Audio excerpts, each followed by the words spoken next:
कोई नामुमकिन सी चीज़ को मुमकिन करके दिखा, कोई नामुमकिन सी चीज़ को मुमकिन करके दिखा, खुद पहचान लेगा जमाना तो भीड़ से अलग चल के दिखा। स्वागत है दोस्तों एक बार फिर से हमारे YouTube चैनल पर।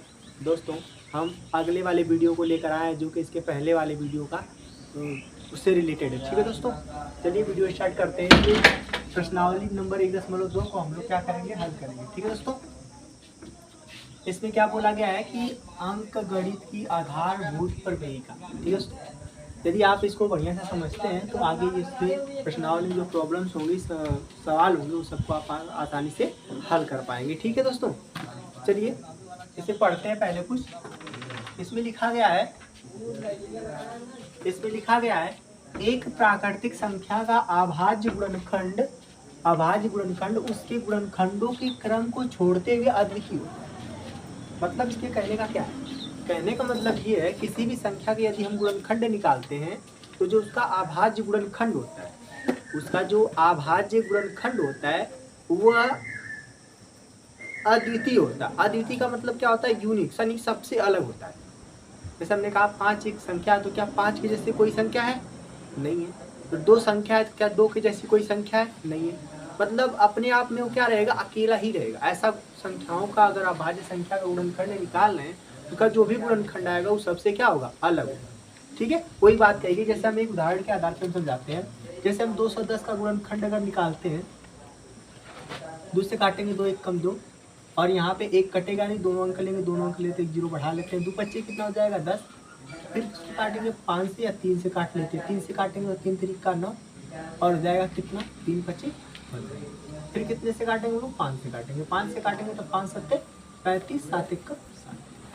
अब इसका गुणनखंड कितने का? 210 का गुणनखंड देखा जाए तो कितना है? 2 गुणे 3 गुणे 5 गुणे 7। ये लिखा गया 2 गुणे 3 गुणे 5 गुणे 7। तो इसके क्रम को छोड़ते हुए, तो इसका क्रम कुछ भी हो सकता है। हम इसको इस क्रम को ऐसे भी लिख सकते हैं, पहले 5 लिख दिया, फिर 7 लिख दिया, फिर 3 लिख दिया, फिर 2 लिख दिया। फिर और भी क्रम बना सकते हैं हम लोग, पहले 3 लिख दिया, फिर उसके बाद 2 लिख दिया, फिर उसके बाद 7 लिख दिया, फिर उसके बाद 5।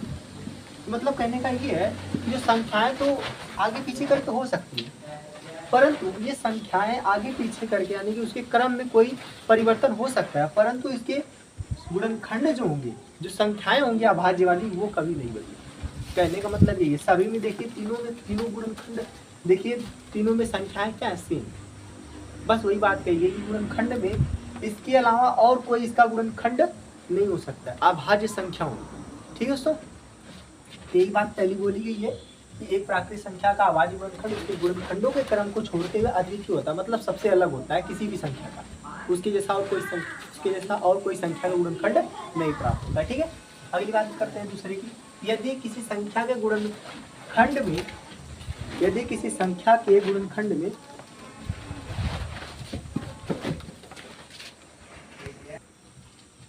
दोस्तों, इसमें यदि किसी संख्या के गुणनखंड में जो संख्याएं गुणनखंडित होती हैं, उनमें से प्रत्येक संख्या उस संख्या को विभाजित कर सकती है। ठीक है, कहने का मतलब ये है, जैसे हमने 210 का गुणनखंड निकाला तो ये गुणनखंड आया उसका 2 3 5 7। आपको इसको ध्यान से समझना होगा, क्योंकि इसी पे 2 सवाल है प्रश्नावली। इसको अगर आप समझ जाते हैं तो सवाल को भी आराम से कर ले जाएंगे। ठीक है, 2 3 5 7 ये इसके गुणनखंड। तो ये संख्याओं में जो गुणनखंड आया है, इनमें से कोई भी संख्या इस नंबर को आराम से क्या कर देगी? विभाजित कर देगी, काट देगी। ठीक है, बस आपको इतनी बातें याद रखना है कि जो इसका गुणनखंड है वो गुणनखंड इसको विभाजित भी कर सकता है। बस ये 2 बातें आपको इस चैप्टर में याद रखनी। ठीक है, चलिए उदाहरण नंबर 4 को देखते हैं। उदाहरण नंबर 4 का है जो एनसीईआरटी का क्वेश्चन।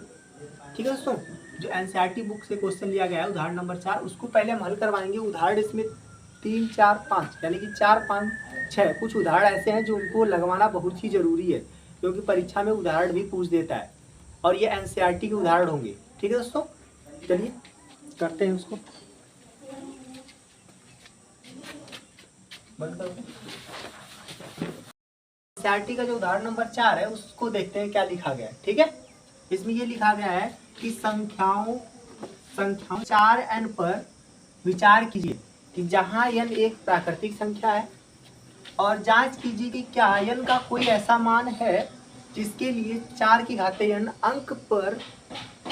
अंक शून्य पर समाप्त होता है। यानी कहने का मतलब 4 की जो संख्या लिखी गई है 4 की घाते n, इसको अगर हल करें तो ऐसी कोई संख्या, कुछ भी ऐसे करके संख्या, उसके पीछे वाला जो अंक है वो शून्य आ जाए।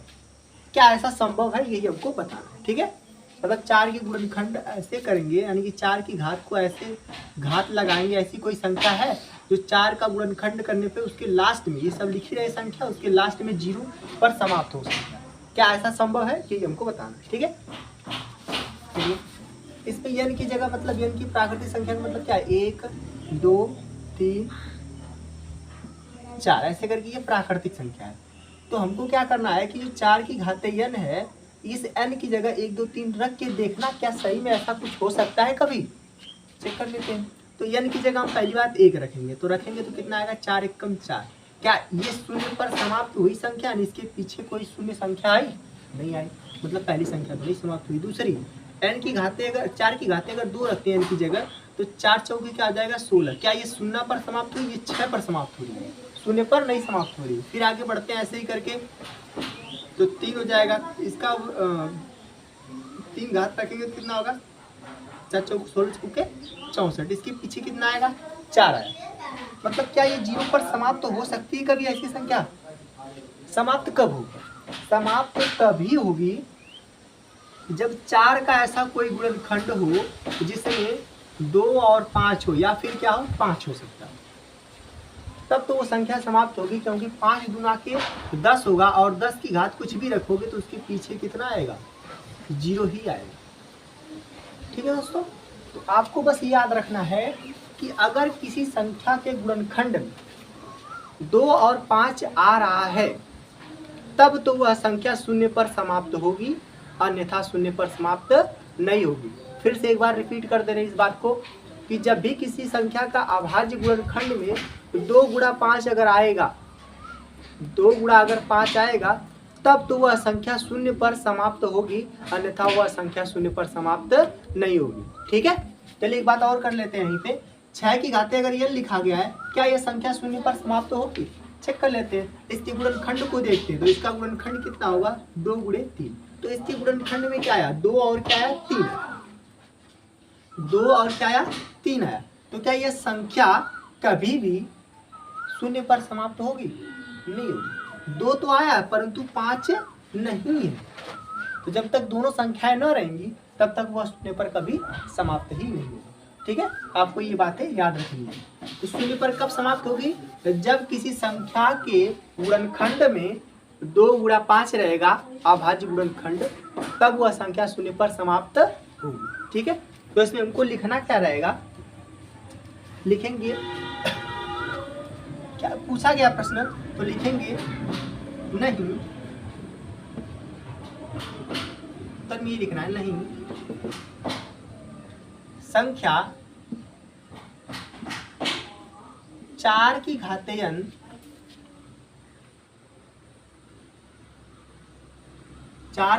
n किसी भी n के मान के लिए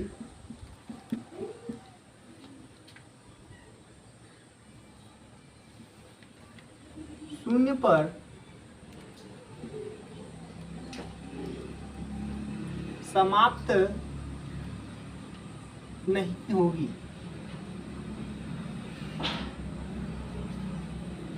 यदि समाप्त होगी तो 4 की घाते n के गुणनखंड में 2 और 5 संख्याएं होना अनिवार्य है। ठीक है, आपको ये चीजें लिखनी है, तो नीचे थोड़ा सा और लिख देना। क्योंकि 4 की घाते n को अगर हम गुणनखंडित करें तो क्या आएगा, 2 गुणे 2 की घाते n, यहाँ पे क्या हो जाएगा 2 की घाते n और गुणे 2 की घाते n। ठीक है, इसका कोई मतलब है नहीं किसी गुणनखंड में 5 आया है, 2 तो आ गया लेकिन 5 नहीं है। ठीक है, इसका कोई मतलब नहीं है, इसलिए क्या है ये शून्य पर समाप्त नहीं होगी, आपको ये लिखना जरूरी है। ठीक है दोस्तों, 6 और 20 के अभाज्य गुणनखंड विधि से एचसीएफ और एलसीएम ज्ञात कीजिए। ठीक है, तो आपको सबसे पहले पता होना चाहिए कि गुणनखंड कैसे निकालते हैं।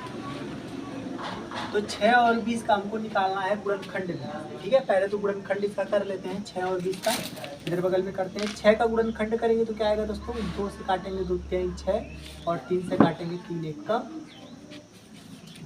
और 20 को काट के देख लेते हैं। 20 को अगर काटेंगे तो जाएगा, 2 से काटेंगे तो 2 1 कम 2 0, 2 से काटेंगे तो 2 25 10, फिर 5 से काटेंगे तो 5 1 कम 5। इन सब के गुणनखंड को देखा जाए तो 6 का अगर गुणनखंड देखा जाए तो 6 का जो गुणनखंड होगा वो होगा 2 गुणे, सबकी घात लगा देंगे क्योंकि सबकी घात क्या है उसमें हमको पता ना रहेगा, सबकी घात 1 1 रहेगी। फिर उसके बाद 20 का अगर गुणनखंड करें तो देखते हैं क्या मिलेगा, 2 गुणे, ठीक है, ऐसा कुछ हमको देखने को मिलेगा। तो इसको और भी तरीके से इसको और बना सकते हैं कि 2 कितनी बार है, 2 बार, इसको कर देते हैं 2 और इसकी घात कितनी 2 बार, यानी कि 2 बार है तो हमने लिख दिया 2 की घात 2 और गुणे कितना, ये हो गया 6 का, ये हो गया 20 का अभाज्य गुणनखंड। क्योंकि अभाज्य गुणनखंड में जो गुणनखंड होगा वो संख्याएं अभाज्य होनी चाहिए। तो अभाज्य संख्या 2 है, 3 है, अभाज्य संख्या 2 है और 5 है, क्योंकि ये सब संख्याएं जो गुणनखंड में हो वो क्या होनी चाहिए, अभाज्य होनी चाहिए। ठीक है, तो अभाज्य ही है यहाँ पे। अब एचसीएफ और एलसीएम लिखने के लिए कुछ जरूरी नोट पॉइंट्स आपको याद रखने हैं। संख्याओं में प्रत्येक उभयनिष्ठ अभाज्य गुणनखंड की सबसे छोटी घात का गुणनफल, मतलब कहने का ये है कि इस वाली संख्या के गुणनफल में और इस वाली संख्या के गुणनफल, इस वाली संख्या के गुणनफल में और इस वाली, यानी कि 6 के गुणनफल में और 20 के गुणनफल में, सॉरी 6 के अभाज्य गुणनखंड में और 20 के अभाज्य के गुणनखंड में। ठीक है, गुणनखंड में क्या आ जाएगा, 2 गुणे 3, 2 गुणे 3, चुप कराओ, क्या हो जाएगा 2 गुणे 3 और इसके क्या आ जाएगा 2 गुणे 5, यानी कि 2 को 2 बार लिखे हमने 5। इसके अभाज्य गुणनखंड में क्या हो जाएगा कि 2 गुणे 3, यानी कि इसका जो अभाज्य गुणनखंड है इसमें अभाज्य संख्याएं ही होनी चाहिए। तो 20 के अभाज्य गुणनखंड में क्या हो जाएगा 2 गुणे 5, यानी इसके भी अभाज्य संख्या है। तो अभाज्य गुणनखंड का मतलब ये जो गुणनखंड आए वो संख्याएं अभाज्य में होनी चाहिए। जैसे 2 और 3 अभाज्य, 3 और 5 ये भी क्या, 2 और 5 क्या है अभाज्य, ये सब अभाज्य संख्याएं हैं।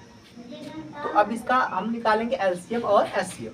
तो इसके निकालने के लिए क्या करेंगे हम लोग, संख्या पहले इसको पढ़ लेते हैं जो नोट पॉइंट लिखा हुआ है। संख्याओं में प्रत्येक उभयनिष्ठ, उभयनिष्ठ का मतलब होता है जितने भी गुणनखंड जितनी संख्याओं का निकालने उनमें जो कॉमन दिख रहा है, कॉमन मतलब जो एक जैसा हो, सेम, उभयनिष्ठ का मतलब वही है।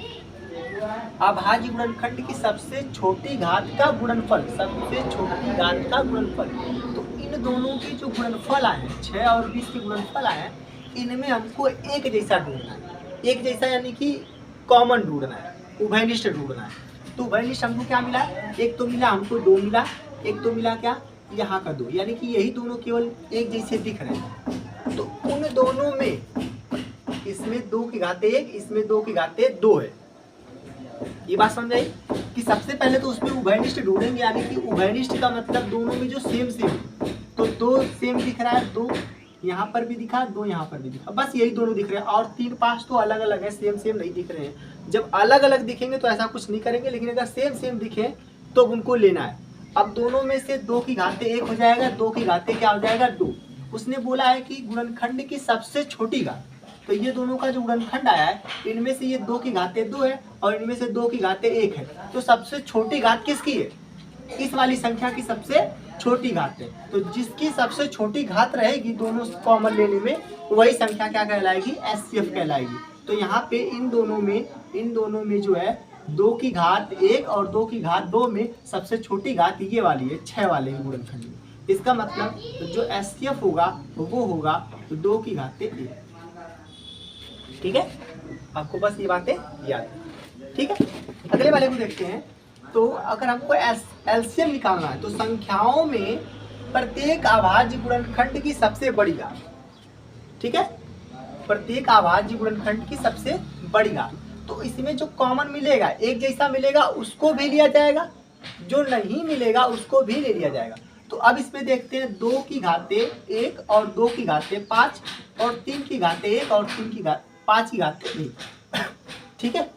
तो इन दोनों में से कौन सी घात की जाएगी एलसीएम के लिए? बड़ी घात। तो 2 की घाते 2 ले लिया गया, 1 नहीं लिया जाएगा। अब उसके बाद जो बचा उसको भी शेष लिया जाएगा, क्योंकि प्रत्येक गुणनखंड को बोला गया है। तो इसमें 3 की घाते क्या हो जाएगा? 1 गुणे, अब 5 बचा तो 5 को भी ले लेंगे। जो कॉमन दिखेगा उसको तो लेंगे, उसमें से एक ही केवल, तो जो बड़ी घात रहेगी उसको लेंगे, परंतु उसके साथ जितने भी गुणनखंड है उन सबको भी ले लेंगे, ठीक है। अब इनका अगर गुणनखंड का गुणनफल निकालते हैं तो इसका हो जाएगा 4, 4 3 12, 12 25 60, यानी कि जो इसका एलसीएम आया है वो कितना आएगा? 7, ठीक है। आपको बस 2 बातें ध्यान देनी है। जब निकाल रहे हैं तो गुणनखंड जो उसका अभाज्य गुणनखंड होगा, उस अभाज्य गुणनखंड में जो मिलेगा उनमें से केवल एक ही लेंगे, और लेंगे भी तो उसमें जो सबसे बड़ी घात होगी उसको लेंगे, और बाकी जो बचेगा अन्य सबको ले लिया जाएगा साथ में, ठीक है। जैसे देख लेते हैं इसमें 6 के अभाज्य गुणनखंड में 2 गुणे 3 है, तो इनमें तो 2 की घाते 1 आए तो मिलेगा, और इसमें 20 से गुणा अभाज्य गुणनखंड में 2 गुणे 2 की घाते 5 गुणे 2 की घाते 2 गुणे 5 है, ऐसा है। तो इनमें से जो दोनों में से मिलेगा, कि दोनों को नहीं लिया जाएगा, सभी गुणनखंड को नहीं लिया जाएगा, इस दोनों में से बड़ी घात को इसको लिया जाएगा, इसको छोड़ दिया जाएगा, और इसको लिया जाएगा और इसको लिया जाएगा। इन सब का आपस में गुणा कराएंगे तो क्या आएगा? वो ऐसे आएगा। आई होप आपको समझ में आ रहा होगा, ठीक है। चलिए आगे बढ़ते हैं। इसी प्रकार से आगे कुछ ऐसे सवाल हैं, उन सभी को अभाज्य गुणनखंड विधि से ही हम हल करेंगे, ठीक है दोस्तों। चलिए आगे बढ़ते हैं। तो ये प्रश्नावली का पहला सवाल है, निम्नलिखित संख्याओं को अभाज्य गुणनखंडों के गुणनफल के रूप में व्यक्त कीजिए। यानी कि जो संख्याएं दी हैं इनको अभाज्य गुणनखंड के रूप में लिखना। हमने बताया कि जो अभाज्य गुणनखंड होता है उसके गुणनखंड में केवल अभाज्य संख्याएं होती हैं आपस में गुणा, ठीक है, वही होता है अभाज्य गुणनखंड, ठीक है।